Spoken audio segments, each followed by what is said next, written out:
என்னப்பா ரஜபு மாசம் வந்தா மேராஜ்ங்கிற பேர்ல ஒரு நோன்பு தானங்க வைக்கிறோம்.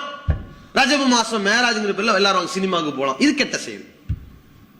நாங்க என்ன சொல்றோம்? தண்ணி அடிக்கலாம், சிகரெட் குடிக்கலாம், இது நோன்பு வைக்கலாங்கிறோம், நைட்ல தொழுகலாங்கிறோம். இது நல்லது தானே? இதானே கேட்பார்கள். இந்த தௌஹீத்வாதிகள் வந்தார்கள், எல்லா அமல்களையும் பாழாக்கி விட்டார்கள். இருக்கிற அமல்கள்லாம் இல்லைன்னு சொல்லிட்டாங்க. என்ன? ரஜபு மாசங்கிற பேர்ல நோன்பு இல்ல, ஷபே பராத்துங்கிற பேர்ல நோன்பு இல்ல, கத்தம் இல்ல, ஃபாத்தியா இல்ல, அது இல்ல, இது இல்லன்னு நம் மீது வாரி தெரிக்கிறார்களே. இதற்கு மார்க்கத்தில் ஆதாரம் இருக்கிறதா?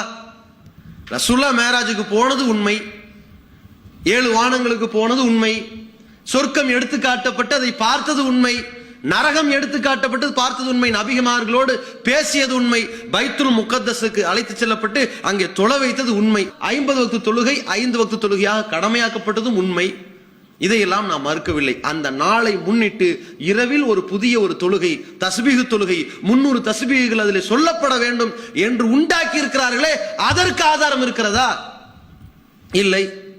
அந்த மேராஜ் நோன்பு என்கிற பெயரில் பகலில் நோன்பு வைக்கிறார்களே, அதற்கு ஆதாரம் இல்லையே. எப்படி ஏற்றுக்கொள்ளப்படும்? கேட்டால் என்ன சொல்வார்கள்? நல்லதுதானே.